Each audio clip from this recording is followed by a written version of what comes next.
BenFlyingRetro, and I'm embarking on a quest to purchase every classic GI Joe comic from the original 80s and 90s Marvel run. Warning. Hunting down individual issues from every corner of the globe in whatever order the universe decides to give me. Join me and my pal Steve every week as we discuss my latest find. Welcome to Chasing Joe. Chasing Joe. Whoa, it's Thursday! I'm thinking about trying out for a scholarship. It's Chasing NFL. No, it's Chasing Joe. I'm BenFlyingRetro, joined as always by my brother from down under. Although not for much longer, you'll still be Southern Hemisphere. But are you out there, S-Jubs? S-Jubs is here. And did you know Cape Town actually is at a lower latitude than Brisbane? Oh, yeah? So I'll be even further down under. Well, when I look at Bournemouth and I draw a line straight down the globe, I hit Cape Town. So I don't want any of those great whites getting a whiff of my beach and coming up for a snack. So they can stay down there. Mate, I think all of the orcas have predated the great whites. That means all of the killer whales have eaten the Cape Town great whites. True story, man. They gang up on them. Yeah, they do. They're pack hunters. Truth. The Cape Town, the sea, that is what the ocean looks like. You feel like you are at the edge of the world. That ocean, it's wild, it's rugged. You just look out and it's different from looking out at from my Bournemouth coast with there France was a documentary. 6 miles away. Yeah, really? Can you see France from where You can see France, yeah. You're kidding? Oh man, that's crazy. Clear day. There was a documentary during COVID. You might have seen it or heard of it. Marktopus Teacher. Yes, Emma cried like a baby. All right. Crying. Oh, yeah. Got it. Yeah. But yes, that is the coastline that we are referring to. The sort of Cape Town Atlantic seaboard. They could have been filming that doc, and if it was a different time, they could have stumbled into an S-Jubs with the US with the Cobra Hammerhead. Yeah. Oh, yes, and you could have been filming, what's this guy doing? That would have been amazing.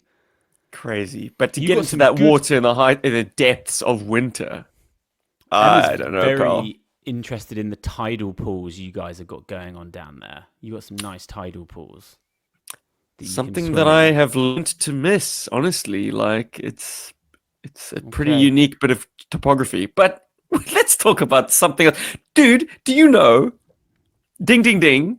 Yeah? It is like a year ago yesterday. No, a year ago tomorrow. What? When this podcast is 1 year old. We have gone around the orb in the sky. Yeah? Like this? We have totally, yes. Chasing Joe has chased its way around the sun. One complete revolution. That's amazing. You're welcome. Yeah, Time flies. I've had a bit of a rough week, actually. I'm injured. I was lying, not doing anything gnarly, injured, watching TV. I was sat or lying on my couch with my head steady on, old boy. And I've pinched a nerve in my shoulder. And it's meant. What were you watching? Such a good show. We'll get onto that in a minute. Go. But it's meant that I can't take full breaths without it going into spasm. It's been 24 hours. It's killing.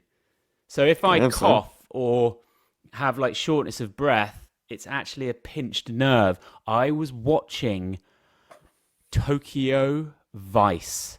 How this show passed me by, I don't know, but I'm obsessed. Michael Mann spearheads it. He directs the first episode, founder of Miami Vice. This is Tokyo Vice, based on a true story of the first Western journalist to ever work for a Japanese major newspaper.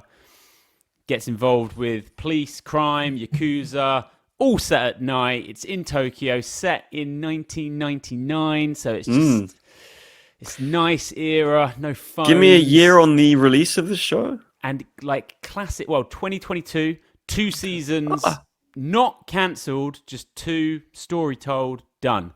I'm about 4 episodes in. I have booked my first Japanese language lesson for next Friday. This is just No Duolingo classic for this guy.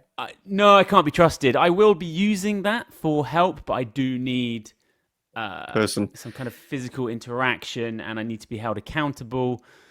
I've wanted to learn Japanese for a long time, so yeah. Look, that's me. I deep dive. I'm not really one for recommending TV shows. It's kind of annoying, like when you're always being recommended shows. But no one had ever spoken about this show. It kind of went under the radar, I guess, a little bit. How long is the season? 8, 10, 12? Yeah, 8, but long, DC, like 50 minutes, 58-minute episodes. Lots of subtitles. The dude, the main character, is I forget his name. He is the lead in Baby Driver. If you've seen Edgar Wright's, what is that, a heist-type film? Very stylized. He is a fantastic actor, very watchable. He's got an interesting look. He learnt fluent Japanese for the show. It's a highly impressive performance, I would say. Ansel Elgort. That's it. Not in a million years would I've come up with that name. Have you noticed, I don't know if you've seen Baby Driver, but have you noticed that he's dressed like Han Solo throughout that whole film? I could do with a rewatch, to be honest. Has kind of a... The film hasn't been cancelled, but it has Kevin Spacey in it, and I think it has affected its cult status a little bit, but it was a very popular film when it came out. Oh, Spacey's back. Spacey's All back, is forgiven. anyway. Gosh. He's back. What the hell? Spacey is back. So look, anyway, I put my shoulder out watching Tokyo Vice, but it hasn't stopped me from going to my local Blockbuster, picking up an issue of GI Joe. Is that a legit, or is that sort of an ironic? Yeah, okay. No, it's legit. It cost me like £5 off eBay. What's wrong? You bought it after the fact, you goon. What's wrong with me? Jeez. What is wrong with me? I've got a mailer. You'll notice that there is no address on this mailer. That might give you an inkling to what we're covering today. It is gorgeous, my word. A lot of slaps. Lot of slaps. With the Arashikage hexagram at its center. Somebody knows Joe. Okay, let's do this. So. Oh, yeah. Oh, yeah. It's Special Missions Issue 4. Another Christmas episode dropped December 23rd, all the way back in 1986. This is an old comic book, S-Jubs. A highly iconic cover to me. We'll get to all of that once I have grabbed your head, gone into the school bogs, pushed it down there, and drenched you in 1986 December, Christmas. It's Christmas Eve's Eve, and you get to sit and read this. Are you kidding me? Oh, if I could go back, I would, but maybe I wouldn't enjoy the Megaplex that weekend. Have I got to be forced to watch Star Trek for the Voyage Home? Is that the one in San Francisco with the whales that are singing? Is that Correct. that one? I have seen it a bunch of times. Seen it on TV back in the day. And even then I was confused. I was like, what's going on? This is Star Trek, but they're wandering around San Fran. And no Enterprise. Okay. Was it contemporary San Francisco? What had they time traveled? What's going on? What is going on with the voyage home? As it turns out in Star Trek lore, whales all extinct. Okay. So when the All supreme extinct. intelligence visits Earth and it wants to communicate with the humpback whale, And if it can't find any humpback whales, it's going to destroy the planet and move on because we're obviously not worth its time. Yeah. It's Kirk and the boys and girls have to go back in time to grab but how do they a achieve that? breeding pair of humpback whales and bring them to the future. How do they achieve time travel? By going around the sun, of course. Okay. Twisting themselves around the sun at incredible speed. So the joke there is they're wandering around and sort of saying like, "Oh, look at how old all of this stuff was." Oh, when did America build the Enterprise? It would have been in the 23rd century. Oh, in the canon of Star Trek. 22nd century? I don't know. Star Trek nerds are going to have me short and curlies. They're not looking for Spock in this one. They're looking for whales. Yeah, they've got Spock. They've got, Spock in a new body. He's been reunited with the memories of the old Spock, and he's back. He's back from the dead. Jeez. Well, look, I probably would leave halfway during that one, and I'd go into Screen 2, where I would also be disappointed on this cold winter of bad films. Eddie Murphy's worst film, The Golden Child. You probably haven't even seen it. I don't think you've seen it. I think I have, but I'll put it from my memory. Blows my mind. I thought that was a lot later than 86. Terrible Murphy film, sort of sandwiched in between colossally great Eddie Murphy. Just a weird film. Well, look, let's get in the DeLorean and turn on the radio. We've got Walk Like an Egyptian by the Bangles. That will sort us out. That's a nice palate cleanser after we've watched Star Trek 4. Please, no. Now, this is where it gets interesting. I'm going to take you into Hollywood comics. We will be picking up this on the 23rd of December, 1986. I'm also going to make you pick up Droids Issue 2, part of a 3-part special. So this isn't Droids the cartoon. This is basically Star Wars A New Hope as seen by C-3PO and R2-D2. What a great perspective, even back then, to have that now. Like, so the whole 3 issues is just like how they perceived those events. Tatooine, Death Star, I guess the Battle of Yavin at the end. Great cover. Look at that. Yeah. I don't know if I'd be interested in seeing 3PO's version of the Battle of Yavin. I'd much rather hop into an X-Wing with Luke. Yeah, you probably would, because they're just by the... I wonder how that bit works. That would be cool, because you're going to get R2's perspective from the X-Wing. Right up until the moment R2! Exactly. The most inconsequential damage you're ever likely to see. And then, yeah, you've just got them on just overlooking that big table, haven't you? Anyway. Very interesting. I'm curious to pick this up and give it a read. That is a fascinating As soon as I saw Droids, I thought, concept. Oh, is this the cartoon? I was like, but it's too early. 86 is too early for Droids, isn't it? Oh, yeah. Yeah. I remember coming home from no, hang on. Maybe not. Or is that bang on? Is it post-Jedi? Yeah, maybe. Probably bang on, yeah. I think I always get confused between what came... Ewoks... I remember coming home from school and watching Ewoks and Droids. And there was one episode... Like, Droids was mostly awful, but Boba Fett every now and again turned up. And it was just exciting to see Boba Fett. And it's just not exciting to see Boba Fett now, because they have explained the living heck out of what used to be the coolest character ever. Should have stayed in the Sarlacc. Dude, it's the same font as the cartoon, so I'm going to say... Yeah, it's got some correlation to the spin-off cartoon. It's a lovely font. Let me take you to Toys R Us. Now, I did so I've been looking at Toys R Us catalogs. I looked at Christmas UK catalog for Christmas 86. It's very, Joe never turns up in UK top 5, top 10 toys of the year. Now, that tracks for me, because even though you could go into a toy shop and you could find Action Force, it's not as if my schoolyard was full of people that collected Action Force. It was still niche a little bit. It wasn't like mainstream. So I'm always surprised, like on these Christmas lists or even in this Christmas catalogue, there's never GI Joe toys.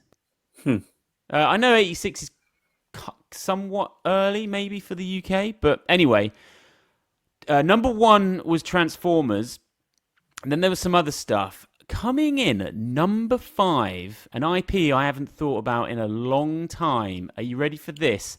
Centurions. Oh, yes. Okay. Now, I remember the cartoon massively, and it had a cool factor.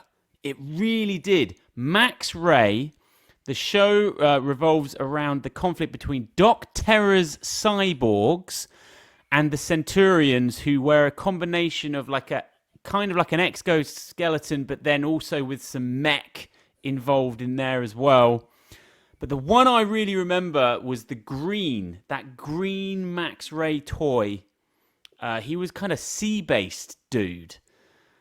Yeah, I just remember never really knowing when the show was on, but if I caught it, I'd be quite excited. Right. Okay, so it was a crapshoot for you as well, because I have vague memories of the Centurions, because absolutely I didn't know when it was coming on. I just remember like maybe walking to the lounge and someone accidentally flicked to that channel, and I was like, wait, leave it. The visual was very cool because they'd get into this thing and it would like, and then they'd blast off, and they kind of had different specialties. Max Ray was the leader, and he was a sea-based dude. But the figures were big. They were big, but they had there was no set way of making them. They had multiple holes all on their front. Modular that you could put in all. And I think the idea was much like, you sell the razor, you sell the base figure, and then people have to buy the extras. Just like with GI Joe buying, 12-inch GI Joe buying different uniforms. The idea was to then buy different plug-in accessory pieces. It had Centurions had a longer life, and I'm speaking out of turn, but I can only imagine that it didn't live long enough to really fully explore that potential. Like, I can't imagine there to be too many multiple sets that you could equip each character with. Also, the cartoon, I mean, maybe 1 season, 2 seasons, I'm not sure. I put it, they've got nothing to do with each other. Visionaries. Do you remember Visionaries? Oh, not as much, no. I never saw cartoon for Visionaries. I mean, I know them after the fact, but like I definitely didn't have them in my childhood. Essentially, I've got this list of toys that's everything that's not Action Force or He-Man of that time period. There are some interesting things out there. Visionaries were visually very cool with the hologram lenticular and all that stuff. Lenticular possibly.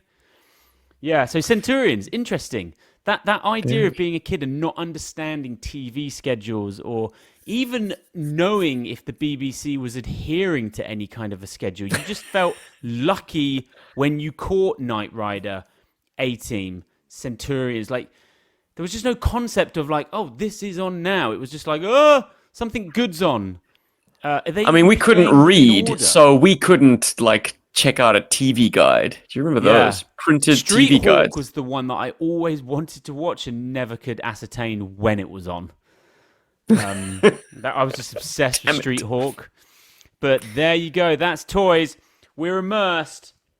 We are. Now, so this was a bundle, £1.60, brings my running total at 53 episodes up to £234.83 spent in the first year, $318. So within that year, I've had 16 kind donations, and I was not expecting 16 donations. I was expecting 0.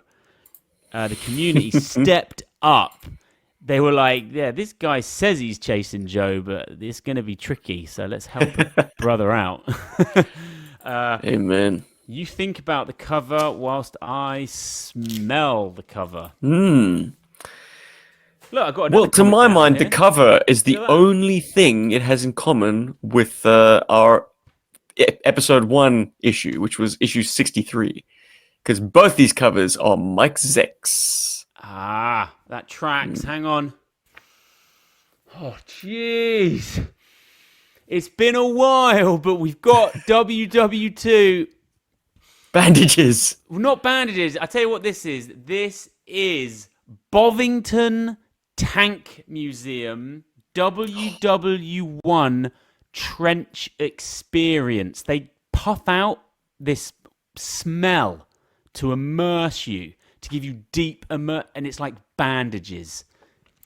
Bandages, And gangrene, mustard gas. Yes, you've nailed smells it about with right. all of those things. And you do this trench experience. It's quite graphic, actually. And it smells horrible. It smells like Grim. this. But I'm very lucky to live near that place because it is the world's finest collection of tanks. And it is incredible. They've even got celebrity tanks. They have the Fury tank there. They got pictures of Brad Pitt on that, driving it around. They have the tank from Indiana Jones and the Last Crusade there. Wow, the Mark They have I. every tank you can ever imagine. And I need to go there without a ruddy kid so I can just read everything because hundreds and hundreds of tanks, S-Jubs. It's awesome. Yeah. Have you got a favorite tank fact? Not a favourite tank fact, but my God, when they first started making them, they were huge. They made them big. That is for sure.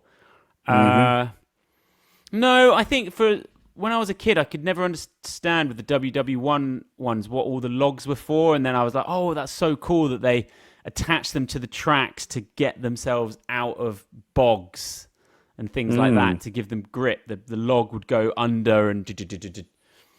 Yeah. Pull them along. But tank facts, I don't know. They're cool. I wouldn't want to be in one, particularly. Hell to the no. So I learned that the word tank was effectively just to throw the Germans off. As these things were being shipped from the UK over to the front lines in France, they wanted to just list them on the manifest as tanks. Water tanks, perhaps. So German spies reading the manifest would be like, well, just this cargo container is just full of tanks. Wow, it's the blue harvest of the military world. I know, right? But it's stuck. It's like calling every Star Wars film Blue Harvest moving forward. Yeah. Yeah. Something dark side. Look, I bought this for Scout the other day because he likes Transformers and he likes the cover. Energon Guff Central. Do you like the Skybound Transformers art style? Yes. Good. Ish. Okay. Yeah, I do. Kind of scratchy. I don't know who it is, actually. Who is it? Well, look, it's a nice break from the way Transformers were depicted previously in the sort of the Dreamwave IDW era, which was very clean, clinical. There's a splash cubic. page in here that I remember thinking, oh, that's cool. These are great for Scout, though, because it's got all the greatest hits in there, really, in terms of characters. I bought the first three, but I was like, nah, it's not for me. Jesus, look at these GI Joe books. Explore the Energon universe. No thanks, Buster. I'll explore this universe. Woohoo! Yes, that's please. a segue. Now that's a cover. Special Missions Issue 4. Means What's something it all to about? me. Actually means something to me because when I was younger and I was trying to understand what Special Missions was, I don't think I understood that there was 28 of them. I think in my head there was like 8. But when I thought of Special Missions, this cover is Special Missions to me. For some reason, I just have this image seared into my mind.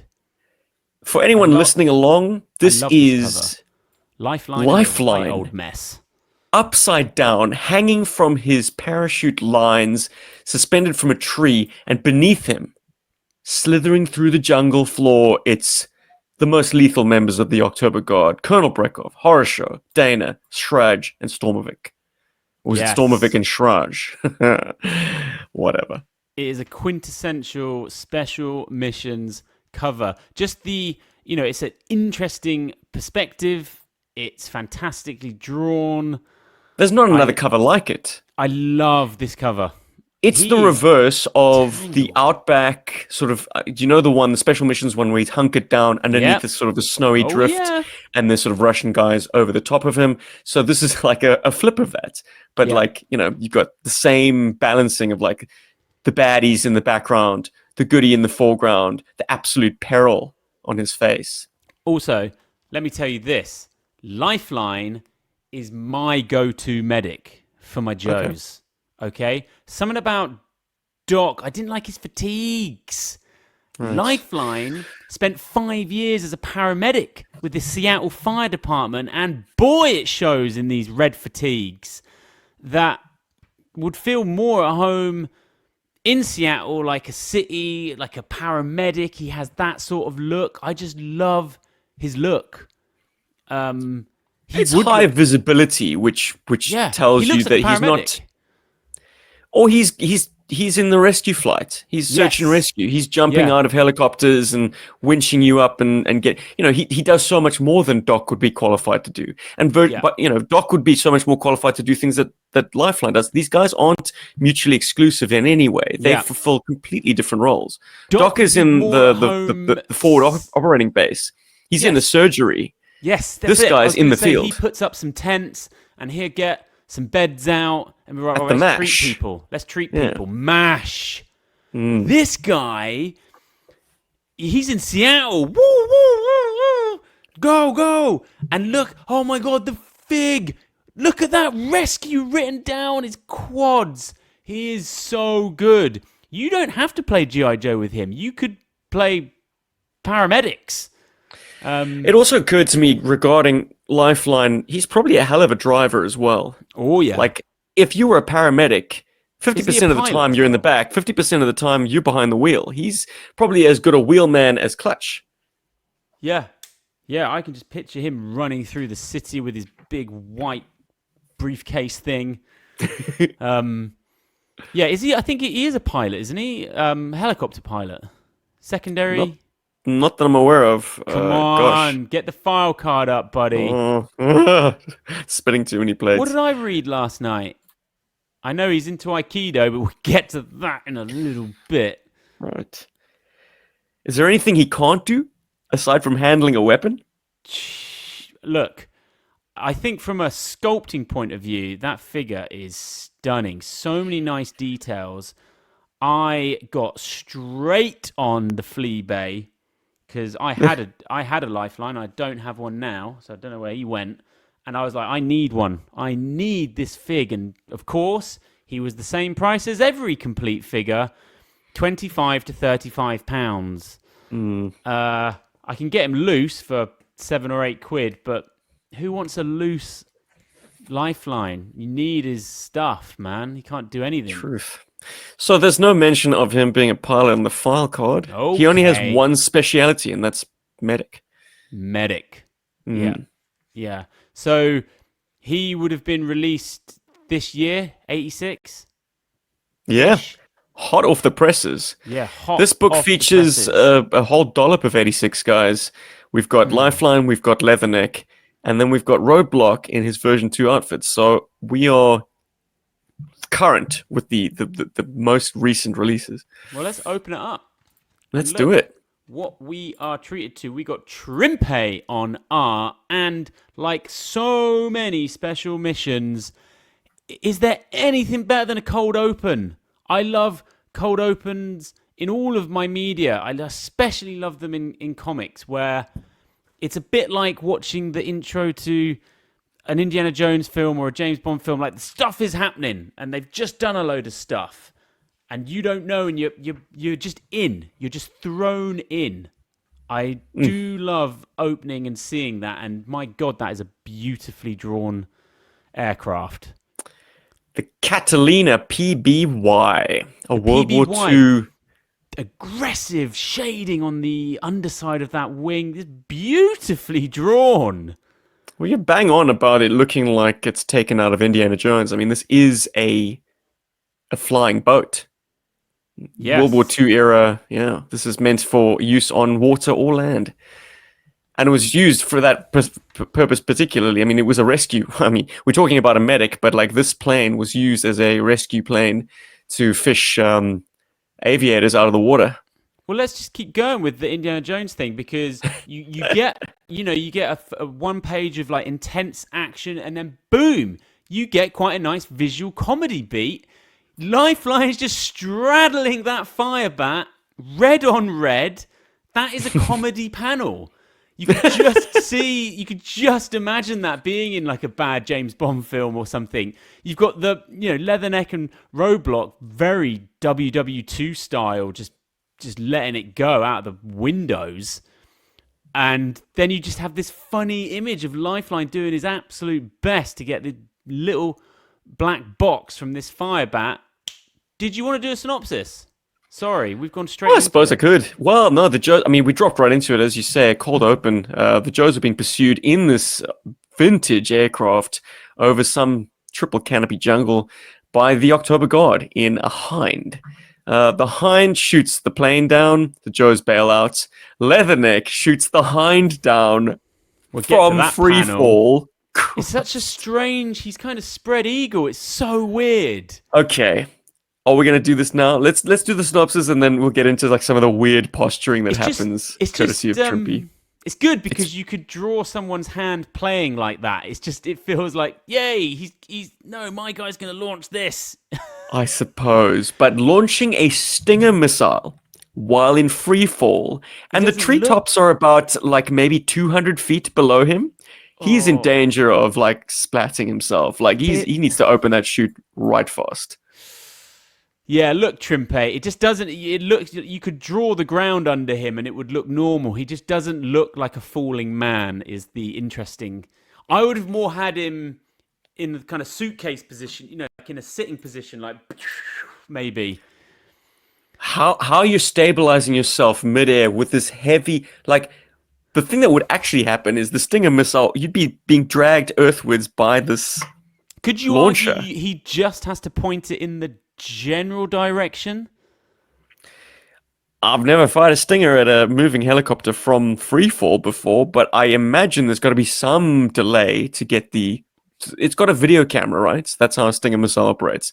And so it has to track the object that it's firing at. It's got a heat-seeking warhead, but it needs... Yeah, you need time for it to give you tone, I guess. Well, true to form as well, Leatherneck is just, as he is in all A-Ra, he's just got beef with Lifeline, chewing him out from the opening. He's not doing this thing fast enough with the bat. He's not getting the black box fast enough. He's doing his best. I mean, I'm so team Lifeline on this one. But anyway, he doesn't I find it a bit incongruous that Leatherneck, who is a veteran at this point, has such little respect for a combat medic. Oh, he's always so angry, Leatherneck. I guess the crux of it must be not the fact that he's just a medic, but the fact that he won't touch a weapon. Perhaps all the other medics that Leatherneck has had brushings with in the Marine Corps have carried a sidearm at the very least, and been prepared to, bear arms in defense of the patient, or like to help out in a firefight. I forgot to, but I was meant to dig out my Leatherneck and have him for the show because he was one of my first figures, maybe in my first 5 purchased figures, and boy did I love him. I never played him in any way, shape, or form like this because of how he was dressed. What? Just such awesome camo. He was one of my favorite figures. Just a simple army fig. He just looked great. He just came with a rucker and a big old M16. He had a lot of play. I would always put him on the Havoc. I mean, he lived on the Havoc pretty much. Oh my God, the art. You're stumbling on some fantastic panels here. Trimpy does a damn fine job. Yeah, what a treat. Look, would you like me to get my Leatherneck? He's right behind me. Oh, go for it. I do love these first panels. These are in my notes. You have the carnage of the plane scene, which you you would imagine to be noisy gunfire, and then you get this, it cuts from the hecticness of that situation to these lovely scenes of Leatherneck like peering behind leaves, and I'd imagine you'd have jungle noises, insects. It's just a nice segue into, okay, they're in the jungle now, they're whispering, and you just get two great war film tropes straight off the bat. We get leeches, that always happens, and you get a native wild animal encounter, and you always get that cocky guy that wants to shoot it, and you get the wise person. Oh no, my friend. Love the leeches scene. It's fantastic. Lifeline already coming to the rescue with that one. Yeah, man. Those leeches do not muck around. Those are massive. He's not played. It's not really like that Scoop issue. He's not being played as a klutz here at all. Like, that could happen to anyone. Getting trapped in the parachute, fine. He fell into a tree. Mm-hmm. And the cover is slightly different because you're made to believe that the October Guard might discover him. But yeah, no. Because it's almost like the same shot, isn't it? But it's actually his mates down there. Nice twist. I mean, you would want to play up the drama on the cover and include the October Guard. That makes perfect sense. To anyone reading this issue, you have to whisper all of this dialogue as well, because this is tension. I love the atmosphere of these early pages here. Like a few other special missions that are set particularly in jungle settings, there are like silent moments where not a word is spoken. Intercutting between October Guard, their perspective on things, they're looking for this plane. Very absolute intriguing. Grit and determination. Everyone's injured, everyone's haggard, but they press on because they know that the other guys are going to keep going. The glue that just this issue, it's Lifeline. Keep coming back to Lifeline. If Lifeline was swapped out for another Joe and they were just all kind of military based, this issue would go a very different way. But having Lifeline in there, he is atypical. You know, I'm not sure how this story goes without his non-combatant kink. It's just interesting. It's a nice bit of nuance, isn't it? It's a nice bit of shading. It's like, layered. This is obviously rubbing Leatherneck the wrong way. I love it. I love that he's a pacifist. I think it's interesting. And also, I don't think it's necessarily far-fetched. I'm curious, though. Larry says he never watched a single frame of the cartoon series. Oh, really? But both the cartoon series and the comic book make Lifeline a pacifist. Okay. Whereas the figure has no mention of that on the file card, and even goes as far as to include a pistol. Sidearm, yeah. A sidearm, yeah. So clearly Hasbro had one version of the character, and the comic book and cartoon had another. Yeah. So it's that, that trope from that Andrew Garfield film, Hacksaw Ridge. Yeah. I forget the name of the real-life medic that he portrayed. Damn it. It'll come to me after I finish recording. But anyway, it's that they want to, I suppose, play out in both mediums. And so they had this, this idea both come to them without conferring, I guess. Yeah. But whereas the cartoon kind of plays it to almost an annoying degree, here he redeems himself immediately within the same issue. Yeah, well, look, you've got October Guard, you've got GI Joe, but in 1986, you have to add a third party to this party. We get 80s river pirates led by sexy Sally. She is just looking incredible. I mean, yeah, it just turns. We get this amazing firefight. You're like, this is great, but hang on, there's quite a few pages left. Something else is going to happen, and boy, does it. Trimpe's just drawn the heck out of it right there. River Pirates. S-Jumps. It's 86. It's 86, and these are the most 86 River Pirates you're likely to find. Like, they are all kind of almost Mad Max meets Last of the Mohicans You inspired. just nailed it with those two. That's it. I couldn't think. Yeah, that's what I was. Yeah, it's totally that. And Sarawak Sally herself, where the hell did she come from? Beyond the frickin' Thunderdome, that's where. That's where. Where's the plastic, though? Come on. It's all up front, mate. We could have had some plastic. There's the plastic. Yeah, I see what you're saying. The hair is incredible. I don't know where she's getting all that gel from, or just the hairspray when she's on the water. This issue could have easily played out without these guys, and I'm sure Larry would have somehow got Lifeline to do all of his Aikido and everything in there. But as it turns out, it's a bit of a Star Trek thing, isn't it? They're forced to fight each other, Spock and Kirk, and this is what's or happening. Kirk and the Gorn. I mean, The premise is they need to draw straws to determine their champion, and the winning team gets to go free. The losing team all gets shot. Mm-hmm. Horror Show mouths off to Sarawak Sally, so she ensures that he gets the short straw. She's got some inches on him. She is tall, my lord. My lord. And Lifeline, as it turns out, draws the short straw for the Joes, which Leatherneck could not be less impressed about. But let's be realistic. I mean, Leatherneck and Wild Bill were both severely injured at this point. Obviously, Roadblock would be the greatest draw, but I mean, what were the odds? 1 in 4. Fantastic panel where Lifeline gets Leatherneck on the shoulders, running into battle. That's a great look. Oh, yeah. I mean, we skimmed over it, but that is a fantastic firefight. Incredible. It's really good. Right beside Lifeline hoiking Leatherneck up in a fireman lift is probably my favorite panel of any GI Joe comic book ever.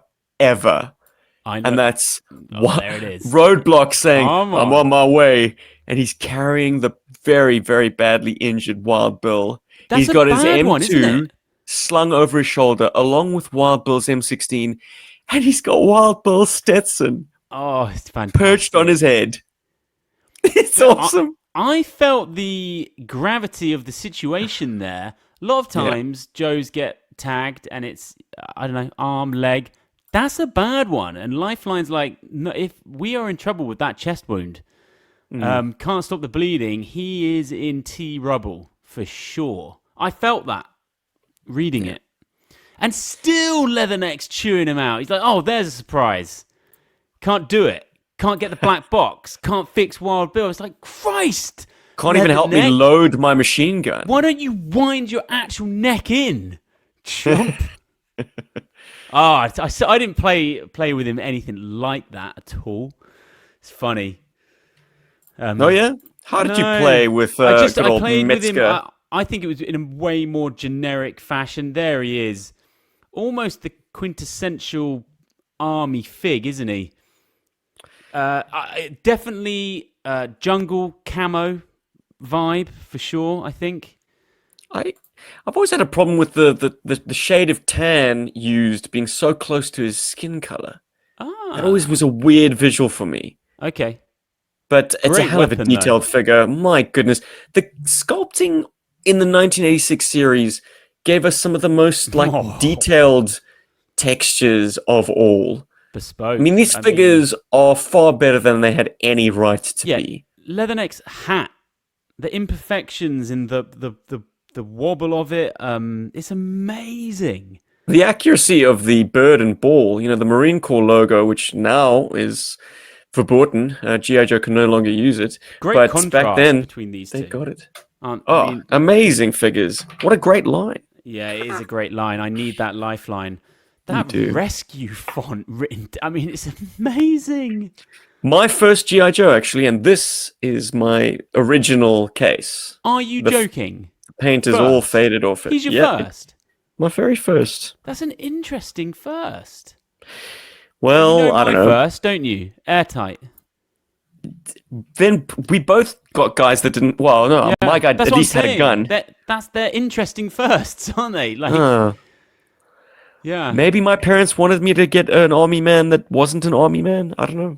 Maybe they thought the red was just too You interesting have to to leave have behind. a medic to have decent play sessions. You have to. Oh You have boy, to have a lifeline. that original lifeline of mine. By the time he went into oblivion, He needed no his own crotch, lifeline. no thumbs. I didn't know how screwdrivers worked. He so saved when my so many, but nobody could save him. idiot children doomed him, myself being the idiot child, I didn't know how a screwdriver worked. So when I decided to use Lifeline screw as a donor for a figure that didn't have a screw, we bricked him. We tried to smash him open. Oh God, he didn't deserve that. No, he absolutely did not. I hate myself for Are that. you saying there's no mention of Aikido on his file card? 0. Okay, so you were not playing. You didn't do any of that jazz with him. Jazz would be right. Okay, so Yeah. we spoke a little bit about weird body Steven positioning when. Seagal. Was that his choice, wasn't it? Was that his? Yeah. So it's all Aikido about, master. it's non-aggressive. It's using your opponent's power and energy to. His after poses are fantastic in this, aren't they? You know, after he's done his. Yeah, look at this bottom one here. Where he's It's sort of hilarious. bent Well, we'll over. get to the bottom one, but like, just Okay. have a moment to take in horror shows posturing in Yeah. each of these throws. It's comical. He's absolutely ragdolled about. Yeah. And then the last one, Oh, This come on. human That's torpedo Joyous. into the mainsail. It's almost- weird. Lifeline looks like one of those dudes that you get on an aircraft carrier that's, you know, like bringing in the planes or something. He's just such an odd position. You mentioned that like Leatherneck looked like how you would enact this with a toy, and this is how you would Yeah. enact this fight sequence with toys as It well. looks more like the Spider-Man villain Hammerhead there or something. That almost looks like an attack. And A video game attack. So, yeah, like, who does this that is in Street Fighter 2? E Honda. Bison. Oh, No, E Honda has the and he just goes straight. Bison has a more of a corkscrew. twist. Yeah. Whatever it is. E Honda's is just that. I'll use my head. It's bizarre, but very amusing. We get a And that's kind of thrown me off. Like a lot of the times when I think of this issue, I think of this moment, this the showdown hokiness between at the end.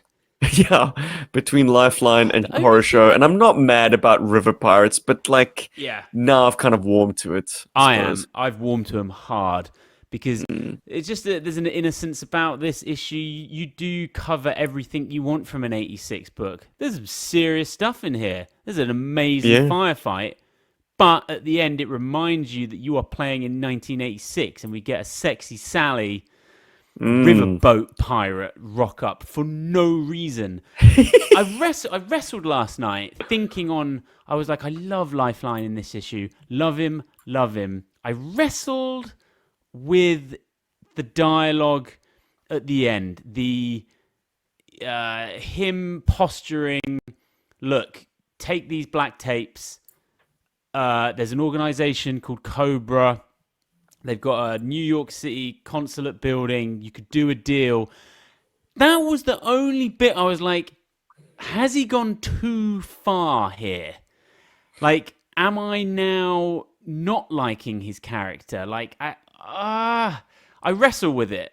It's interesting.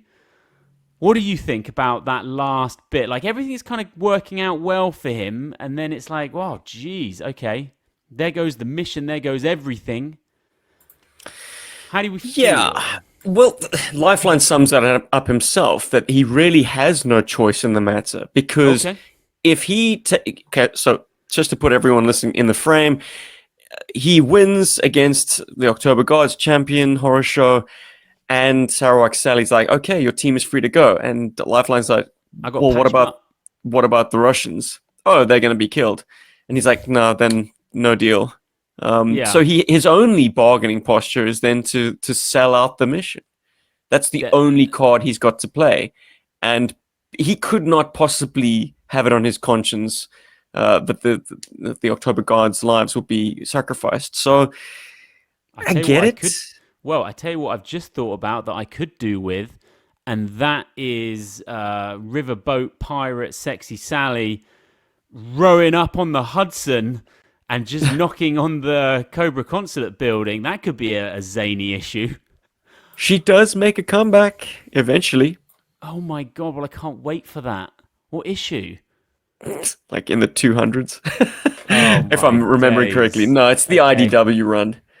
A deep recall anyway, thanks to Larry. How are we reading these last 3 panels? She actually respects that and tosses the black box into the drink. Respects the valor. Yeah, is this all for the benefit of her crew?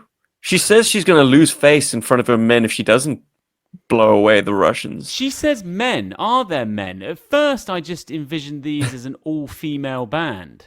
Oh, so the Amazons. Yeah, but like Octopussy. I was thinking Roger Moore Octopussy.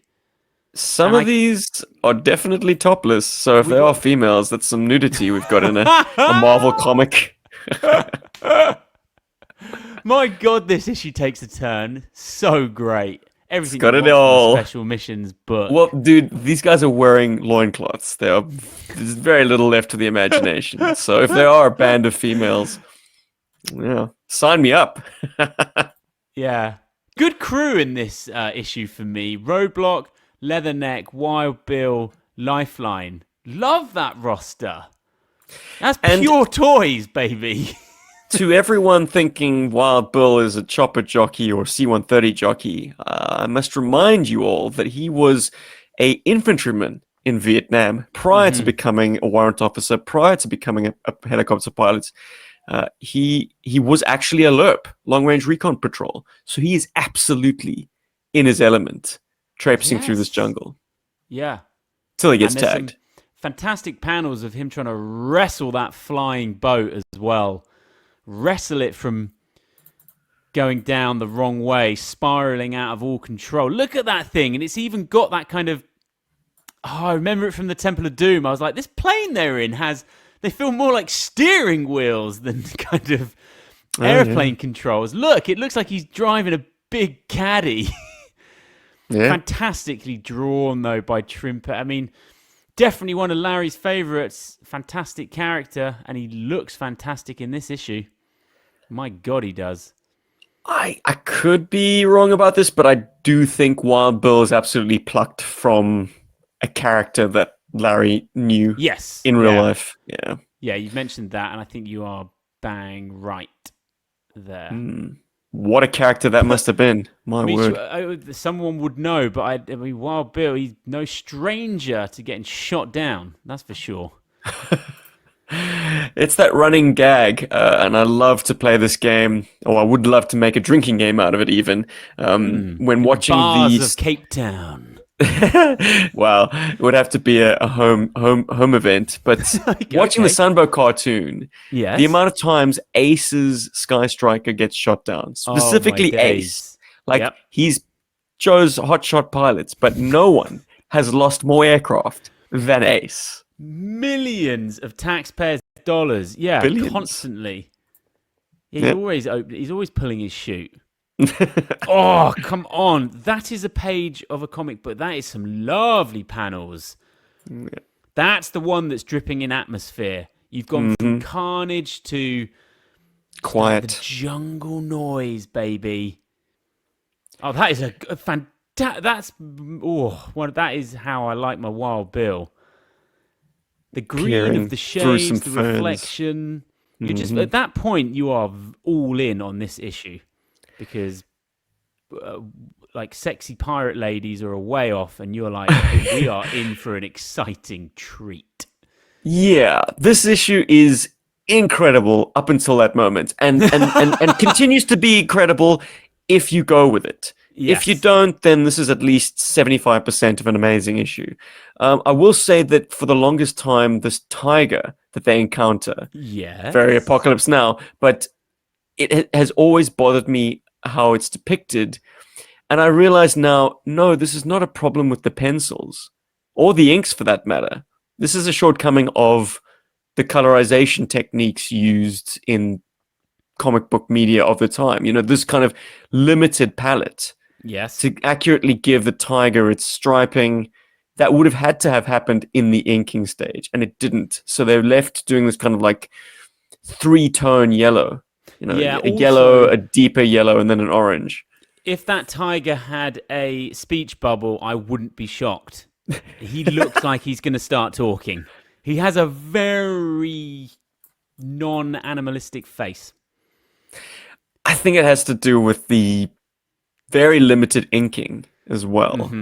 I think Trimpy expected the colors to do most of the heavy lifting. Is Leatherneck thinking, though? Yeah, Like, he's going to totally give them away. He doesn't have a silenced weapon. He's experienced soldier. You're on his side there. You're thinking you're probably going to need to take that tiger out. It would be nothing for that tiger to leap up on one of these guys and absolutely maul them. Yeah, fair enough. It just sees a bunch of meat in front of it. So, yeah, I think Leatherneck's got a point. But Okay, maybe they've both got a point. I mean, Lifeline is asking a lot there. I mean, it's that classic trope of you have to have Mr. Worf flying off the handle for Captain Picard to step in and be the voice of reason. We are Star Trek based. Well, my Worf is not an idiot. Won't believe it. No, sorry, mate. I have to invoke the Holy Trek because I know you won't. Oh, fighting words. Mm-hmm. Yeah, I do like this middle part of the book where we get these moments, these nice moments where Lifeline he's not redeeming himself, not to me anyway, but he's, getting our boys out of annoying situations. I'm here for the leeches too. Makes me think of what film trope is that? Stand By Me, is it? I don't know. Leeches, burn them off. I think of Speed 2, Cruise Control. But now, do you think that these buku badasses knows that Leatherneck, Wild Bill, as we've established being a lerp, and Roadblock wouldn't know how to adequately deal with leeches? Yeah, 100% they would know how to adequately deal with leeches. What the heck? They don't need a Seattle paramedic guy to tell them that. I know that. I'm not tearing off a leech. I'm burning its ass off. Yeah. And is there another moment? Is there another micro moment of redemption? He does a pretty good job of getting Leatherneck out of... Patching him up. Yeah, patching him up. To which Leatherneck says, I'd rather bleed. I mean, it's that Jesse Ventura shit. It's awesome, man. Yeah, very. Yeah, he does look a little... Yeah, he's got that going on. Now, this is probably the high point of the book. Oh, yeah. October Guard have created an ambush. It's on a trail, and, the lovely back and forth between the members of the October Guard about what the Joes are likely to do is also absolutely enthralling. Yes, because they think... One of the guards says, the Joes would never use a trail, that's too obvious. And Brekhov's like, no, they want to get to those black boxes so bad, they'll risk it just to cut down time. So they lay this ambush on the trail, and it's just an epic procession of largely silent panels. Yes, a lot of but lead some goon is smoking a cigarette. What an idiot! Oh, jeez, ridiculous. One of the October Guards lights up, and Leatherneck sniffs it out. It's such a good cinematic series of panels, though. And then after that panel, all hell. Loose. Yeah. Vip, vip, vip. Yeah, you can just feel that. Now he lets off his underslung M203. Yeah. So Thump. cool. Yeah. All the vips, like a lot of tracer fire happening there. Yeah, it's a fantastic scene. And at this moment, you're just loving this issue. You're thinking, this is perfect GI Joe one and done stuff. I don't know about you, but when that frag goes off, it looks pretty lethal for Stormovic and Shraj. Yeah, they are. Seismic. They are being ragged by that explosion. And look, October Guard, they get excited again. They're like, look, a bunch of them are injured. Mm. And then again, it's rebuffed by like, no, they would fight. Well, I don't know what he says exactly. Where is it? That Brekov says we continue our mission because the Joes would continue the mission even if they were all wounded. Yeah. He denies having any kind of painkillers because he doesn't want to dull his senses when going into a firefight. So he'll rather just have a fractured arm without any kind of anything to numb that. Badasses, all of them. Badasses all around. Look, this is one of those issues which tell me sometimes the October Guard and the Joes team up and they're quite amicable. And sometimes they are out to murder each other straight up, leave each other dead on the field. And that sets up some kind of animosity that like makes me think they shouldn't necessarily team up so quickly when it's mutually beneficial. And the reason being, all the October Guard members are known to the Joes. All the Joes seem to be known to the October Guard. Like, you know that guy you're about to help out actually took a shot at your head last week. You know, like, it's too ever personal. Changing as the political landscape is ever changing in their real world. Sometimes I don't know how you're going to get a guy like Levinek to not hold a grudge. Like the next time he sees Stormovik or something, and like they happen to be working together, a little quick double tap to the head, and oh no, he caught a stray bullet from Cobra. Sorry. But when you take Cobra out of the scenario, the situation, and you just have October Guard and GI Joe, it's interesting. Because are they gonna come together as easily without having this greater threat that is Cobra? Great dynamic, and they feature heavily in special missions. Heavily. I mean, I don't know what the tally is, but they're in a lot of issues. I'm going to venture a guess that it's 1-to-1. Special missions that feature Cobra as the big bad, and special missions that feature October Guard. Of course, there's also an X factor of like special missions that feature Terrorist of the Week. There's plenty of that as well. But like, yeah, man, special missions with October Guard as the big bad and special missions with Cobra as the big bad maybe are on an even keel. I'd be curious to do that tally. What does special missions mean to you in hindsight? When did it get on your radar? Because as I said, I think I was very confused about what it was when I was young and Chief had a couple of issues. As I said, I think I thought there was like 5 of them or something. Didn't really know what it was. Certainly didn't realize there was 28 and it was like a separate run that was running concurrently with ARA. But I lament that because I would have loved these issues as a kid, the kind of one and done nature of them. No barrier to entry for almost all of them. You can just go in, cold opens, small roster of characters, no arc.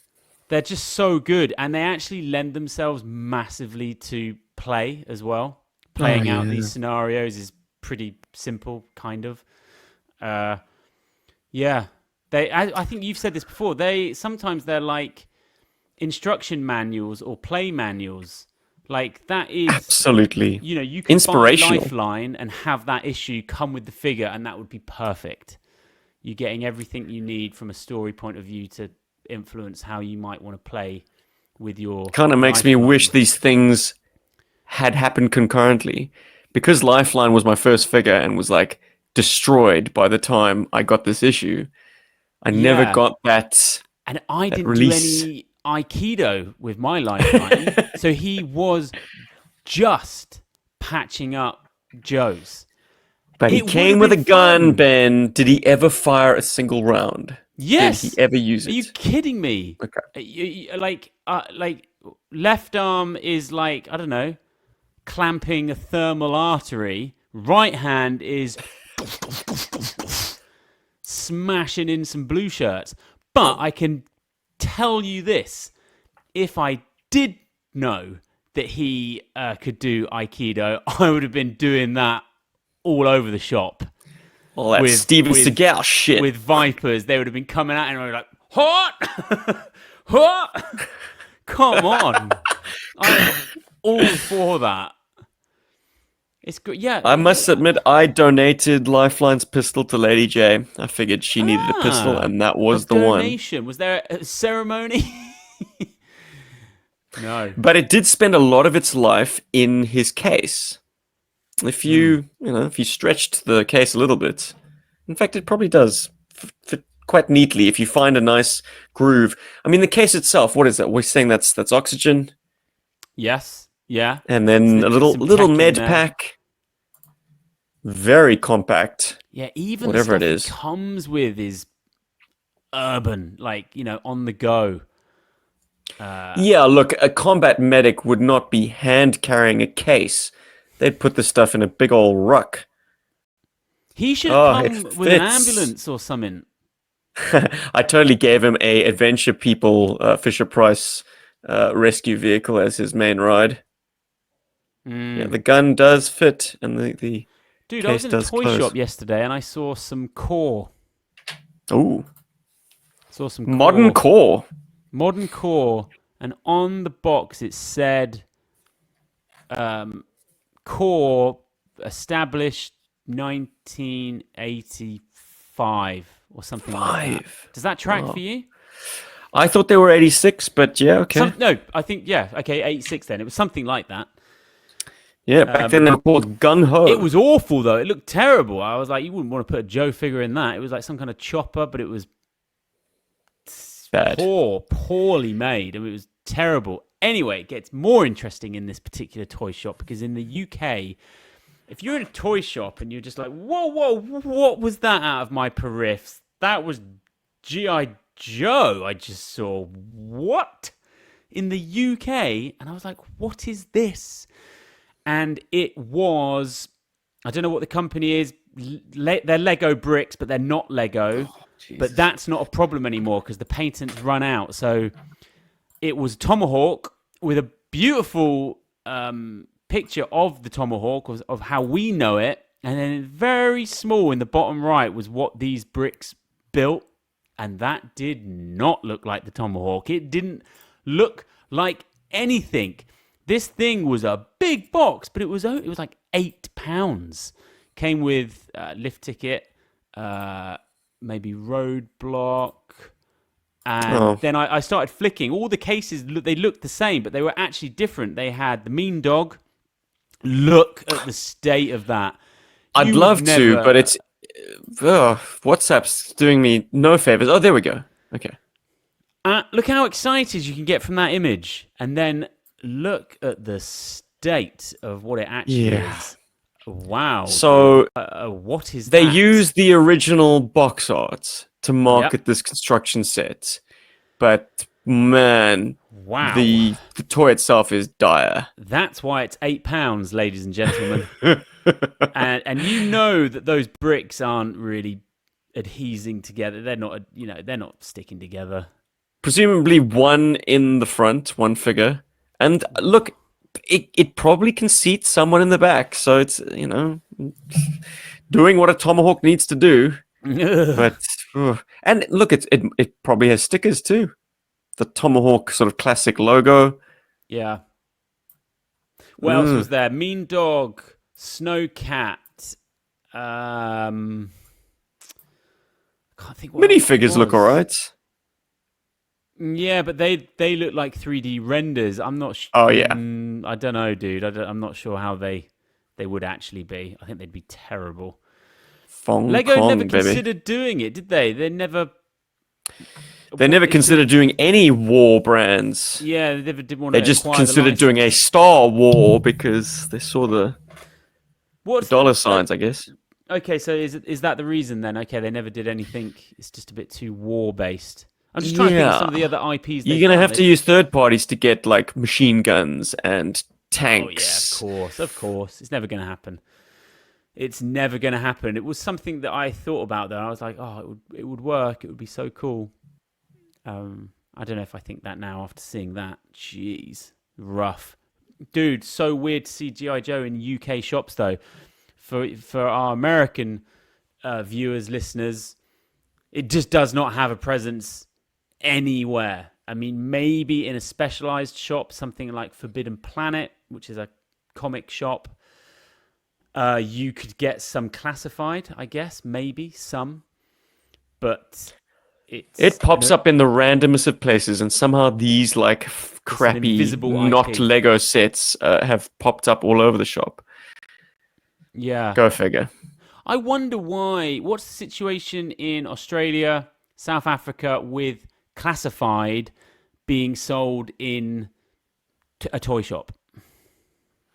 Because in America, Big toy shops just don't carry it. No. Yeah, okay. So in America, you can obviously get them from like Target and stuff, though. Yeah, like regular shops. The big toy shops here like leaned into the first wave of classifieds. Okay. So Way Scarlet back when Roadblock, now. Duke, Cobra Commander, they got that wave. They got the movie wave. And I think between those two, they never wanted to dabble again. Wow. Because those both sold poorly. Well, there was Like pushback initially from the community anyway on those because they weren't happy with the some of the little futuristic touches, some of the nuances, the guns. Look, I don't think the Snake Eyes movie line was particularly inspired anyway. Fight me on that, but they didn't visually grab me like some of the stuff that's based on 80s appearances would have.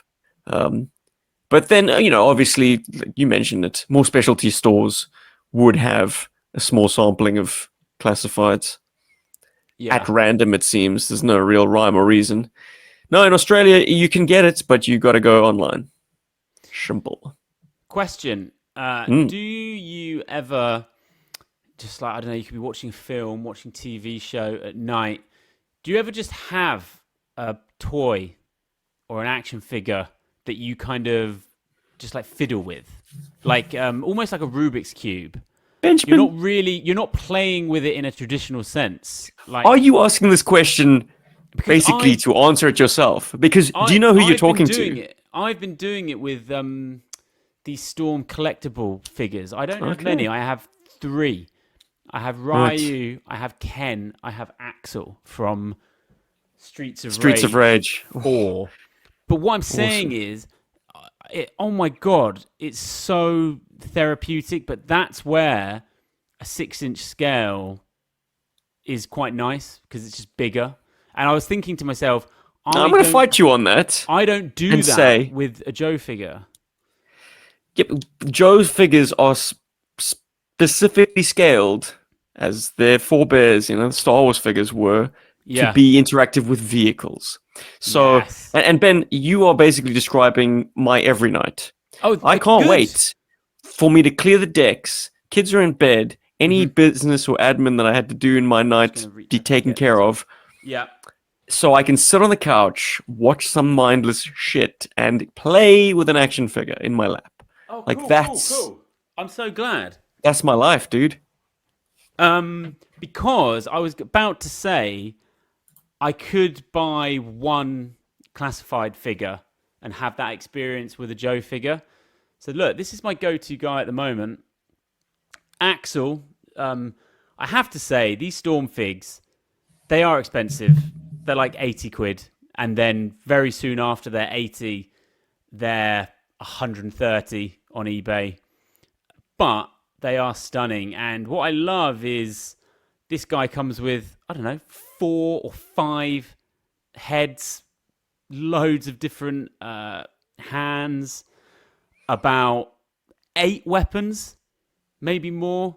He comes with, I don't really like them, but he comes with the, like the flaming effects type things. I don't actually really like that. You'd have to be, I guess you could do some cool poses, but oh my God, look at the detail. They're just soft, malleable. You can just do all sorts. Yeah, really fun.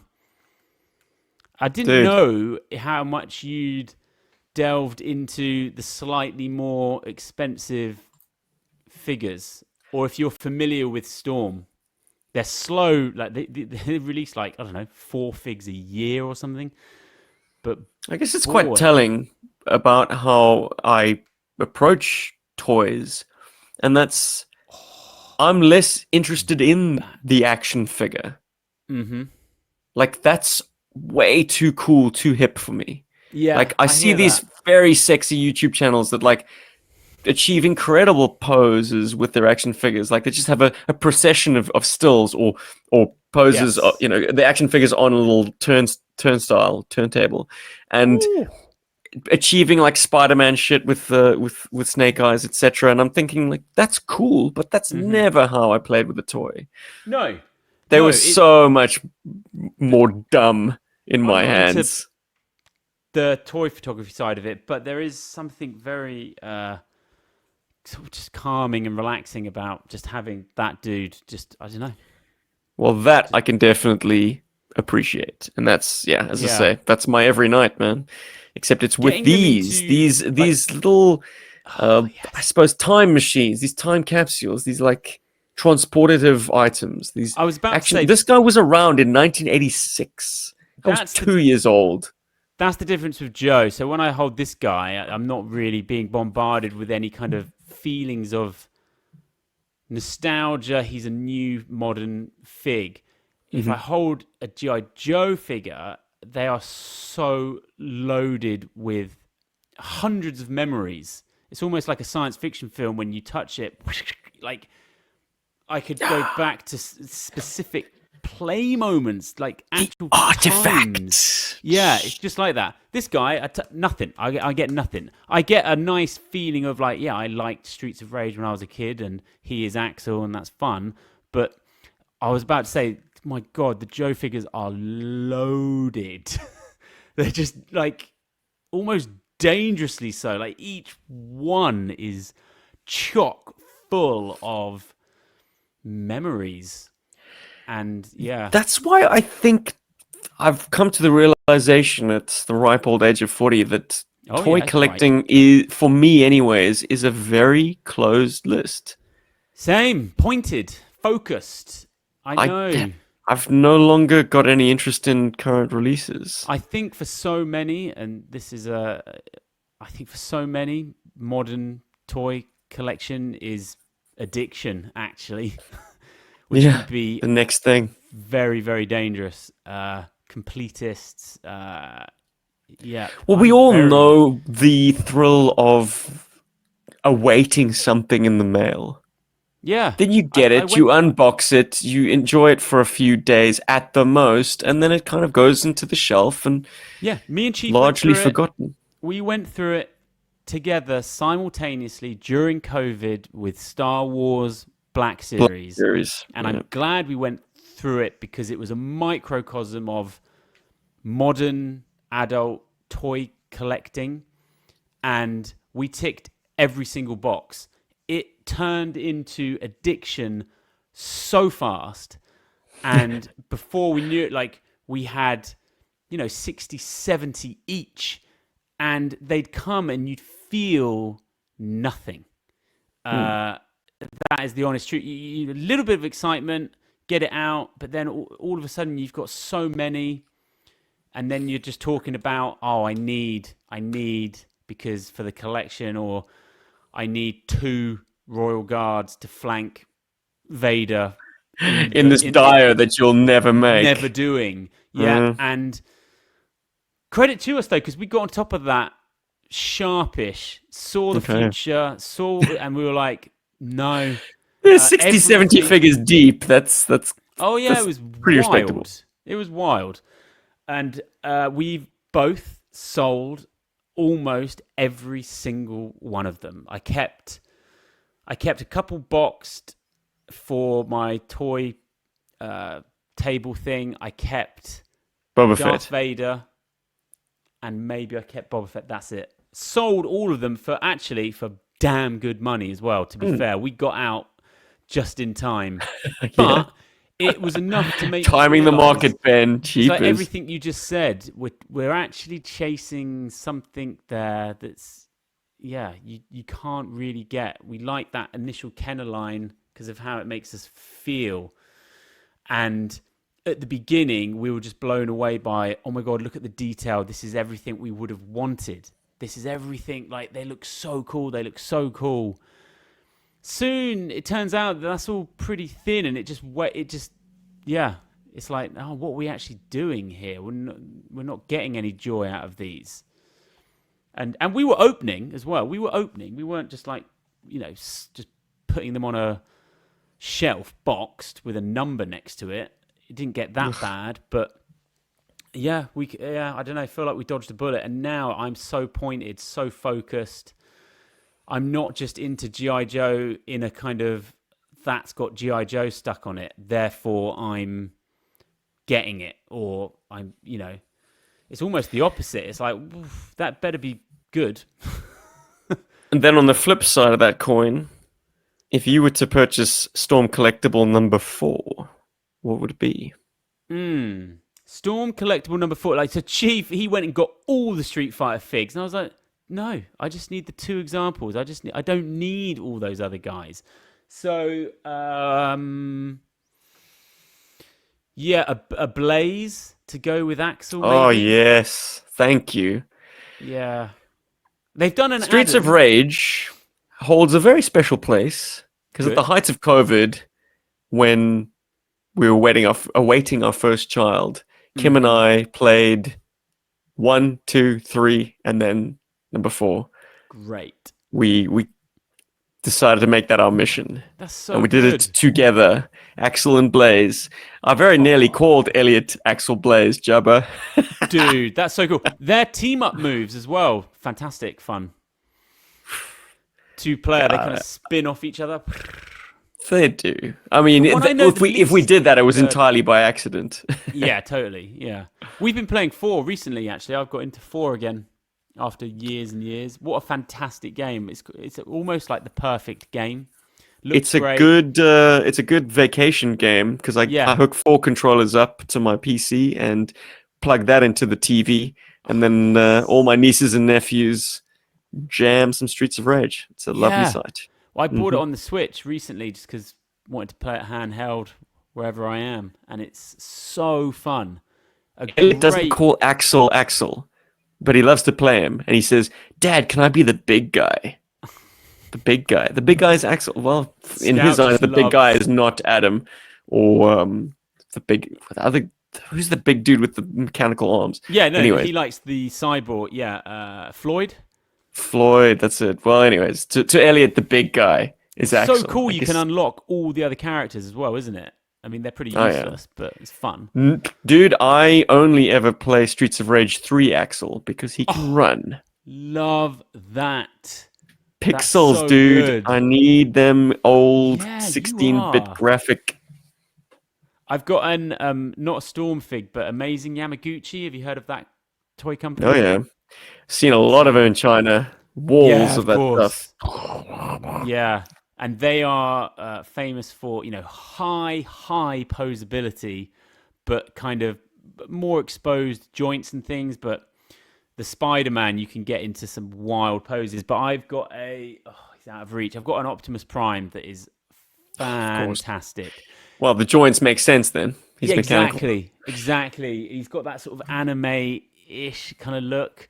I would love a Megatron. They don't make a Megatron, but I would love a Megatron to go with him. Studio Series 86 might have your back. Okay. I mean, forget about the tank mode, because they're never going to make a Megatron gun mode. I mean, the fact that it's transformable is always going to be nice, but the Studio 86 Megatron looks very nice. Better than a masterpiece and far more affordable. Anyways, to anyone wondering why we are yamming on, it's because a little peek behind the curtain, we're not doing a double record tonight. We are caught up after Ben's comings and goings and kids in school, etc. So, I mean, we would gladly keep talking for another hour because hell knows, past weeks we've had to. But I think it's a good point to love and leave y'all. Yeah, we did. We discussed a comic, all right, though. We really did. I just remembered something, and I'm going to kick myself if I don't mention it. Letters page. Letters page has a letter from a serviceman, a sergeant who was currently serving in 86, and he wrote in to congratulate the writing team for excellent or not the writing team, well, the whole team for an excellent book. But he said that we should possibly show more consequences to, firefights. That when Joes are hurt, they either pass out or grit their teeth and drive on. But Yeah. wounds are painful, ugly, and not always covered easily, neatly by a bandage. The wounded scream, curse, and bleed. I'm writing this letter while recovering from a wound. Let your very capable writers and artists convey the horrors of wounds. Now, it's ironic. Maybe it's very fortuitous, serendipitous even, that he writes this in a book where 50% or more of the team are wounded, incapacitated. Yeah. Everyone's hurting on this one. I just seen there's a letter asking special missions to be monthly. Yes, so at this stage, I guess it was every other month. Yeah, because I was going to say I thought it was monthly, but I suppose they started off slow and built up momentum eventually. Of course, because this is issue 4, isn't it? I see. Yeah.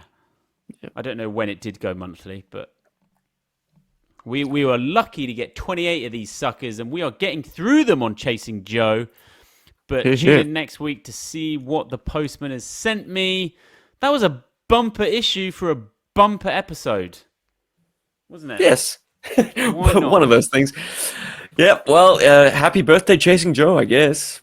Yeah, happy birthday, us. So I'm going to celebrate by sitting on a couch, watching some Star Trek, and, I don't know, playing with some Joes. Sit on a couch, be careful, don't pinch a nerve, because I'm in agony.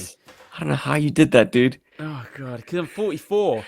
So Contact Sport watching this Michael Mann TV series. Oh, so good. I can't wait for tonight until I watch episode 5. Find me over on Instagram at BenFlyingRetro. Find S-Jubs right here, steering the flagship on the precipice of moving himself back to Cape Town.